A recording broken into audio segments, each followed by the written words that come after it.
नमस्कार। हमारे चैनल में आपका स्वागत है। मैं हूं रामचंद्र मौर्य। साथियों, अगर कोई दिन को रात कहे तो क्या रात हो जाएगी?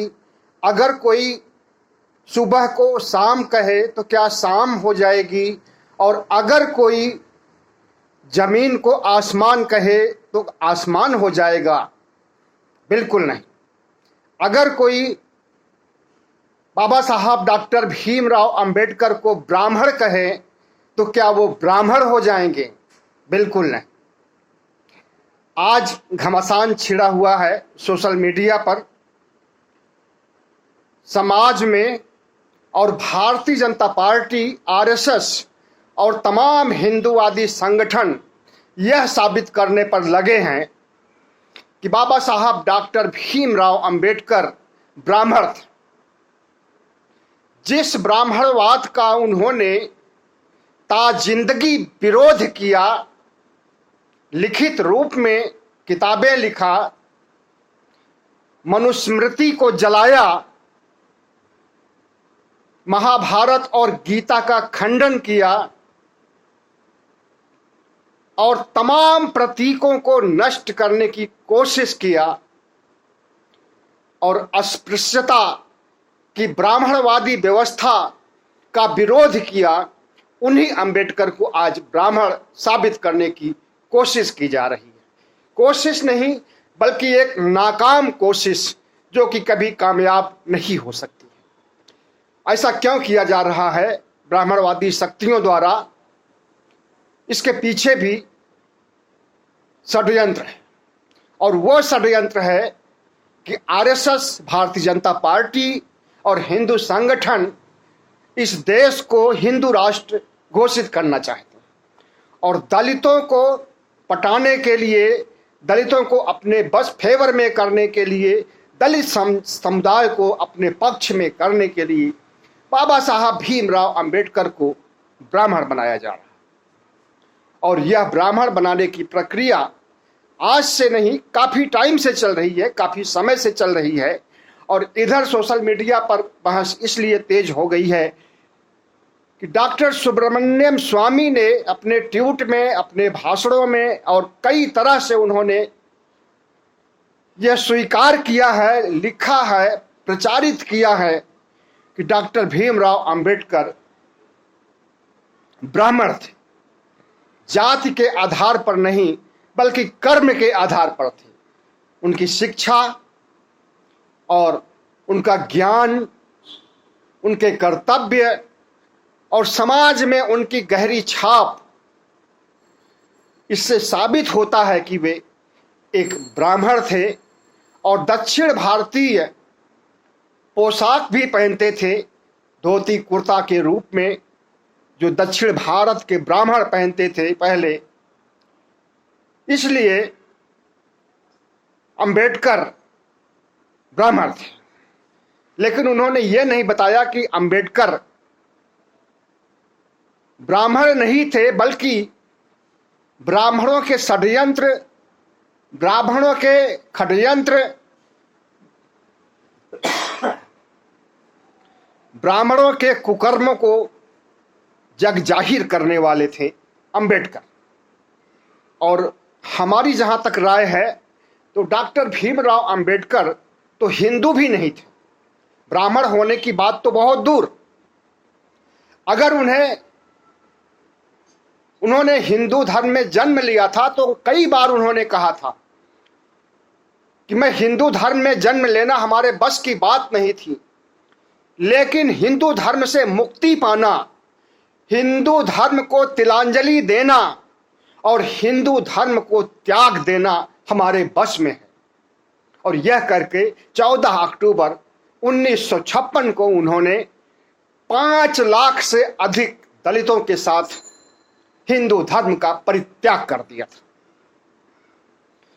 तो जो शख्स हिंदू धर्म का परित्याग कर दे, उसे एक कट्टर ब्राह्मण साबित किया जाए, विश्वास नहीं हो सकता है। और दूसरे, आजकल ब्राह्मणत्व की जो परिभाषा पेश की जा रही है, उसे जान करके आप आपका दिल दहल जाएगा।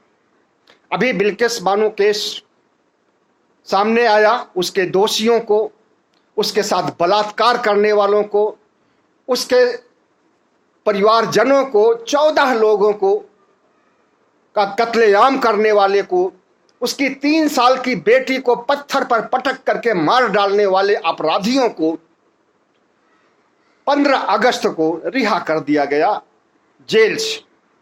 और उस समय उसमें सारे के सारे अधिकांश ब्राह्मण ही थे।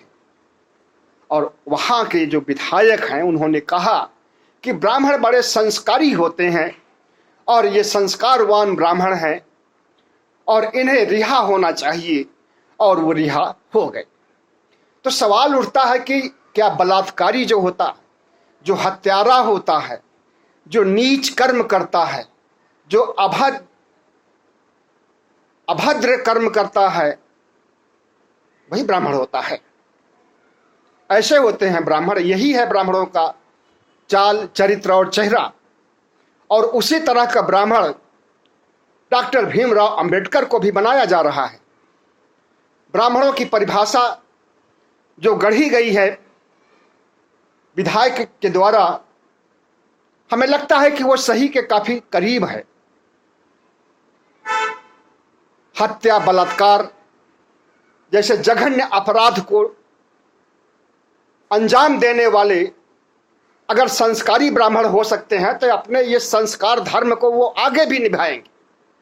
और जितने भी ब्राह्मण हैं सब इस संस्कार धर्म को, मतलब हत्या, बलात्कार, रेप, उत्पीड़न, सबको वो मानेंगे, इसका समर्थन करेंगे।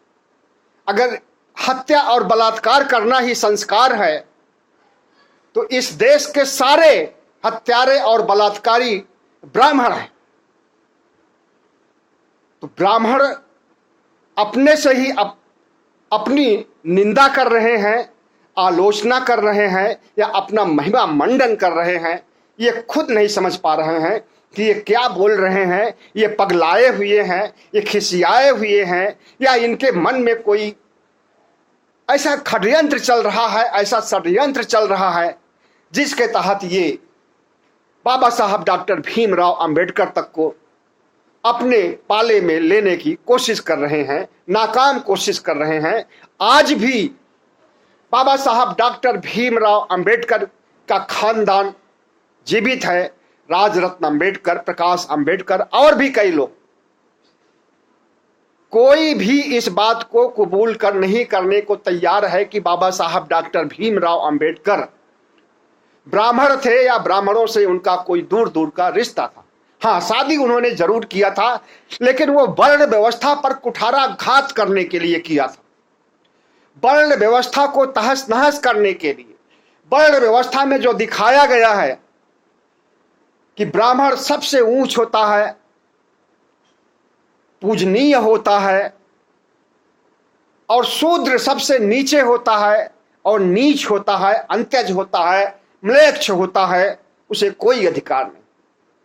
एक ब्राह्मण की शादी ब्राह्मण में ही होनी चाहिए, एक क्षत्रिय की शादी क्षत्रिय में होनी चाहिए, शूद्र की शादी शूद्र में ही होनी चाहिए।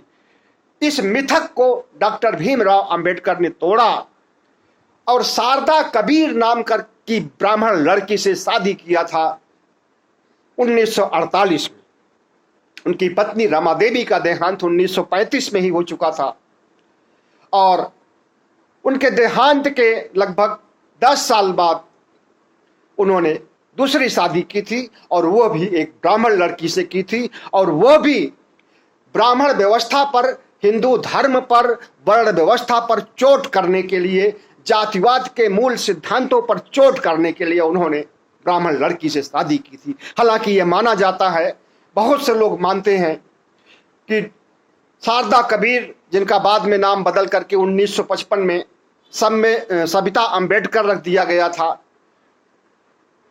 कि सविता अंबेडकर के षड्यंत्र से ही बाबा साहब की मौत हुई थी। और इसकी जांच के लिए तत्कालीन प्रधानमंत्री पंडित जवाहरलाल नेहरू ने एक कमेटी गठित की थी, और कमेटी में पाया गया कि सविता अंबेडकर का कोई हाथ नहीं था बाबा साहब की मौत में उनकी मौत प्राकृतिक थी, स्वयं हुई थी।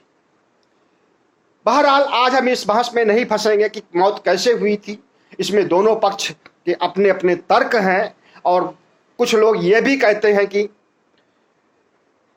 ब्राह्मण से उन्होंने शादी किया, दलित समुदाय का एक खेमा भी उनसे नाराज हो गया था।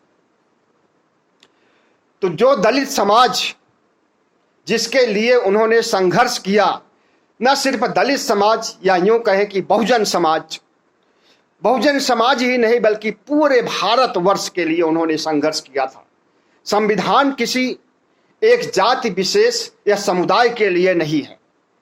और विभिन्न देशों का अध्ययन करके अगर बाबा साहब डॉक्टर भीमराव अंबेडकर ने सामाजिक ताने बाने को देखते हुए ब्राह्मणवाद के खात्मे को निशाना बनाते हुए अगर संविधान की रचना किया है तो वो ब्राह्मण थे, विश्वास से परे। लेकिन संविधान में ऐसी व्यवस्था है जिससे ब्राह्मणवाद पर, ब्राह्मणों के कुकर्तव्यों पर सीधे वार होता है। इसलिए ब्राह्मण उनसे नाराज थे, उस समय भी नाराज थे। बाबा साहब डॉक्टर भीमराव अंबेडकर का उनके समय में भी उनका भारी विरोध किया था ब्राह्मणों ने, और सविता अंबेडकर से शादी करने पर 1948 में भी भारी विरोध का सामना करना पड़ा था। न सिर्फ ब्राह्मणों से सामना करना पड़ा था बल्कि दलित समुदाय के लोग भी डॉक्टर भीमराव अंबेडकर के विरोधी हो गए थे। बहुत से लोग उस समय जब डॉक्टर भीमराव अंबेडकर ने शादी किया था एक ब्राह्मण लड़की से, 12 साल उम्र कम थी सविता अंबेडकर की जब उनकी शादी हुई थी डॉक्टर भीमराव अंबेडकर से, और बहुत विवादित हुई थी यह शादी।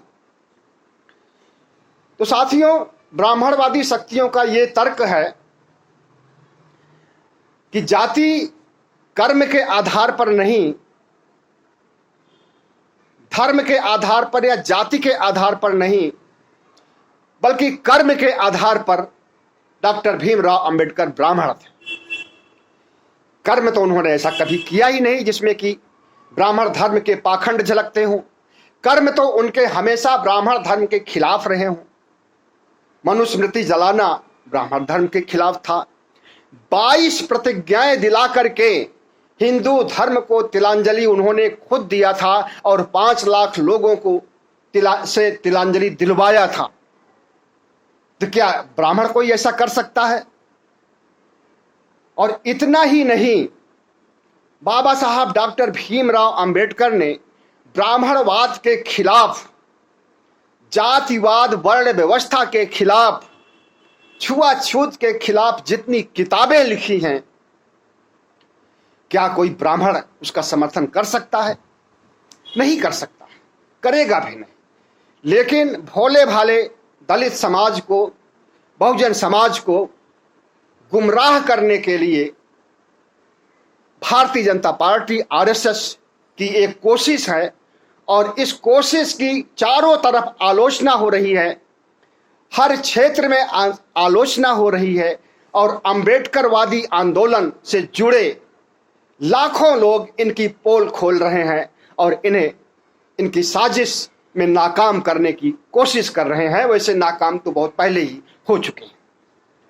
और हिंदू राष्ट्र बनाने के लिए ये जिस तरह से बाबा साहब को हड़पना चाहते हैं, उसी हिंदू राष्ट्र के बाबा साहब विरोधी थे। बाबा साहब डॉक्टर भीमराव अंबेडकर कहा करते थे कि संविधान की रचना तो हो गई है, लेकिन यह संविधान जब अच्छे हाथों में जाएगा तो इसके अच्छे परिणाम आएंगे, और बुरे हाथों में जाएगा तो बुरे परिणाम आएंगे। आज संविधान बुरे हाथों में चला गया है। आज से ही नहीं, 2014 से 8 साल से संविधान बुरे हाथों में चला गया है।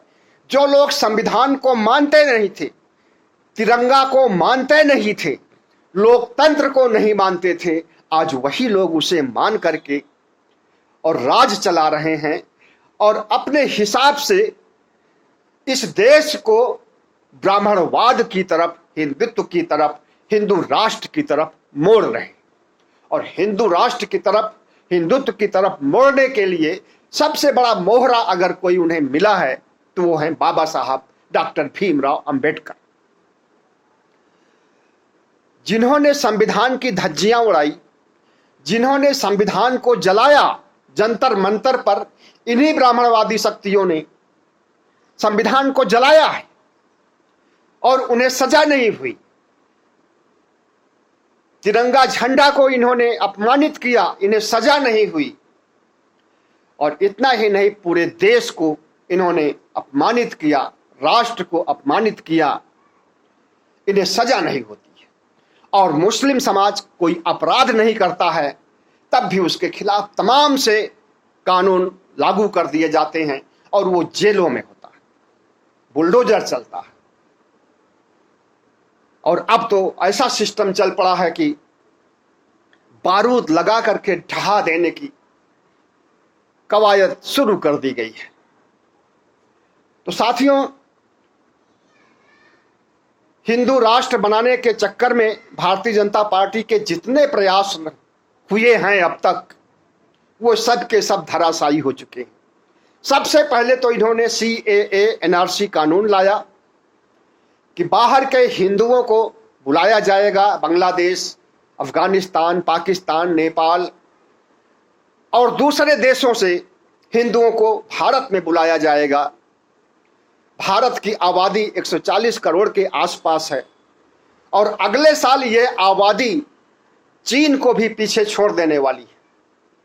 चीन अभी नंबर 1 है, अगले साल हम नंबर 1 हो जाएंगे जब हमारी आबादी 160 करोड़ हो जाएगी। ये खबर अभी हाल ही में आई थी। ऐसे में इस आबादी, बढ़ती हुई आबादी पर रोकथाम लगाने के बजाय बाहर के देशों से हिंदुओं को बुलाने की कोशिश की गई। आबादी ज्यादा होगी तो बेरोजगार ज्यादा होंगे, आबादी ज्यादा होगी तो महंगाई ज्यादा होगी, आबादी ज्यादा होगी तो तमाम तरह की समस्याएं उत्पन्न होगी। और उन समस्याओं को उत्पन्न करने के लिए ये हिंदुओं को बाहर से बुलाना चाहते थे और इस देश के बहुजनों को, अल्पसंख्यकों को देश निकाला करना चाहते थे। यही था इनका CAA का कानून और NRC का कानून। लेकिन इसका जिस तरह से विरोध हुआ, ठंडे बस्ते में डाल दिया गया और अब ठंडे बस्ते से निकल भी नहीं सकता है, क्योंकि कई राज्यों के चुनाव आ रहे हैं। उसके बाद 2024 का चुनाव आ जाएगा और इनका हिंदुओं को, बहुजनों को, अल्पसंख्यकों को देश से बाहर निकालने या डिटेंशन कैंप में डालने की कोशिश नाकाम हो जाएगी। तो पहला हथियार इनका नष्ट हो गया और ये कामयाब नहीं हो पाए, हिंदुओं की जनसंख्या बढ़ा नहीं सके। अलबत्ते जितने भी OBC, SC, ST के लोग हैं, अब इनमें जागरूकता हो गई है और हर कोई कहने लगा है कि हम हिंदू नहीं और संविधान हमें हिंदू नहीं मानता। तो इनका हिंदुत्व, जिसे ये मानते थे कि देश में 100 करोड़ हिंदू हैं, वो 100 करोड़ हिंदू नहीं है। अब सिर्फ 15% हिंदू रह गए हैं, वो भी ब्राह्मण, बनिए और क्षत्रिय। बाकी कोई हिंदू नहीं है। लगभग 20% तक मुसलमान हैं और 75% तक OBC, SC, ST, और इन्हें हिंदू नहीं कहा जा सकता। और जिनको आभास था, अशिक्षित थे, नहीं समझते थे उनके अधिकारों का, उन्हें पता नहीं था, वे मूल निवासी हैं इसका भी उन्हें पता नहीं था। लेकिन अब जब शिक्षित हो रहे हैं तो उन्हें पता चल चुका है कि वे हिंदू नहीं हैं और हिंदुत्व से उनका दूर दूर से नाता नहीं है। और जो हिंदू है भी, वे बाबा साहब डॉक्टर भीमराव अंबेडकर के अनुयायी हैं और बाबा साहब डॉक्टर भीमराव अंबेडकर की 22 प्रतिज्ञाओं में विश्वास करते हैं और उन्हीं प्रतिज्ञाओं के तहत कसम लेकर के उन्होंने हिंदू धर्म का त्याग करने का मन बना लिया है और बुद्धिस्ट बनने के लिए चौतरफा कोशिशें हो रही हैं। दलित समाज में, बहुजन समाज में, आजकल हर मोहल्ले, हर गांव, हर क्षेत्र में अघोषित बौद्ध बन चुके हैं लोग, और बहुत से लोग तो घोषित बौद्ध भी बन गए हैं, लिखित रूप में भी अपने को बौद्ध कहने लगे। अंबेडकरवाद का चलन इतना ज्यादा बढ़ गया है और अंबेडकरवाद ब्राह्मणवाद पर इस तरह से हावी हो गया है कि अब ब्राह्मणवादियों का सिंहासन हिलने लगा है और उन्हें लग रहा है कि अगर हम अंबेडकर का समर्थन नहीं करेंगे, अंबेडकर को ब्राह्मण नहीं बनाएंगे, तो एक दिन हमारा ब्राह्मणवाद इस देश में न तो हिंदुत्व बचेगा, न हिंदू बचेगा और न ब्राह्मणवाद बचेगा। और जब ब्राह्मणवाद नहीं बचेगा तो कोई आरएसएस नहीं होगा, कोई भारतीय जनता पार्टी नहीं होगी, कोई सवर्णवादी शक्तियां नहीं होगी, कोई भी देश विरोधी गतिविधियां नहीं। इस तरह से अगर भारतीय जनता पार्टी आरएसएस यह कोशिश कर रही है कि वो अंबेडकर को हड़प लेगी, तो उसकी यह कोशिश नाकाम है। बाबा साहब डॉक्टर भीमराव अंबेडकर ने खुद ब्राह्मणवाद का दंश झेला है। छात्र जीवन में उन्हें मटके का पानी पीने से मना किया गया और भी तमाम तरह की यातनाओं को झेला है। और जो छात्र जीवन से लेकर के मौत तक, अपनी मौत तक ब्राह्मणवाद का धुर विरोधी रहा है और ब्राह्मणवाद की हवा निकालता रहा है और ब्राह्मणवाद के खिलाफ लिखता रहा है, भाषण देता रहा है, उस महापुरुष को अगर ब्राह्मण साबित करने की कोशिश हो रही है तो एक तरह से दलितों को ठगने की, बहुजनों को ठगने की और एक षड्यंत्र में फंसाने की कोशिश हो रही है। और इस षड्यंत्र में फंसने से हम पूरे दलित समाज से, बहुजन समाज से अपील करते हैं कि कतई न फंसे और इनकी चिकनी चुपड़ी बातों में बिल्कुल नहीं आए। सबसे बड़े गद्दार अगर कोई है तो वो ब्राह्मणवादी शक्तियां हैं इस देश के लिए, इस राष्ट्र के लिए। बहुत बहुत धन्यवाद। हमारे चैनल को सब्सक्राइब कीजिए।